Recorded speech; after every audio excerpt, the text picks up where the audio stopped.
Hi all, అందరూ ఎలా ఉన్నారు? ఏం చేస్తున్నారు? సాటర్డే శని త్రయోదశి రోజు సుబ్రహ్మణ్య స్వామి టెంపుల్కి వెళ్ళాము. సుబ్రహ్మణ్య స్వామి టెంపుల్కి ఎందుకు వెళ్ళామంటే అక్కడ శనీశ్వరుడు ఆలయం కూడా ఉంటుంది. సో వెళ్ళి మేమైతే దర్శనం చేసుకున్నాము. అలాగే శివాలయం కూడా ఉంటుంది ఆ టెంపుల్లో.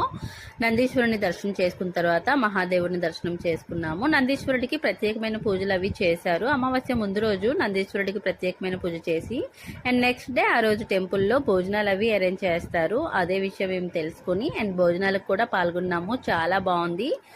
అండ్ ఆ రోజు శని త్రయోదశి కావడం వల్ల శనీశ్వరుడికి ప్రత్యేకమైన పూజలు అభిషేకాలు అవి చేశారు.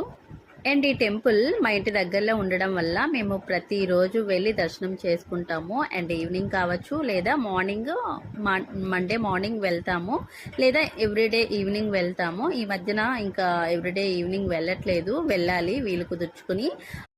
హాయ్ ఆల్, అందరూ ఎలా ఉన్నారు? ఏం చేస్తున్నారు? సాటర్డే శని త్రయోదశి రోజు సుబ్రహ్మణ్య స్వామి టెంపుల్కి వెళ్ళాము. సుబ్రహ్మణ్య స్వామి టెంపుల్కి ఎందుకు వెళ్ళామంటే అక్కడ శనీశ్వరుడు ఆలయం కూడా ఉంటుంది. సో వెళ్ళి మేమైతే దర్శనం చేసుకున్నాము. అలాగే శివాలయం కూడా ఉంటుంది ఆ టెంపుల్లో.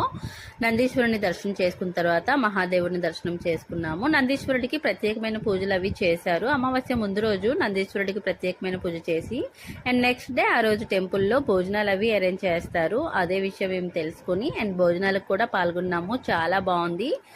అండ్ ఆ రోజు శని త్రయోదశి కావడం వల్ల శనీశ్వరుడికి ప్రత్యేకమైన పూజలు అభిషేకాలు అవి చేశారు.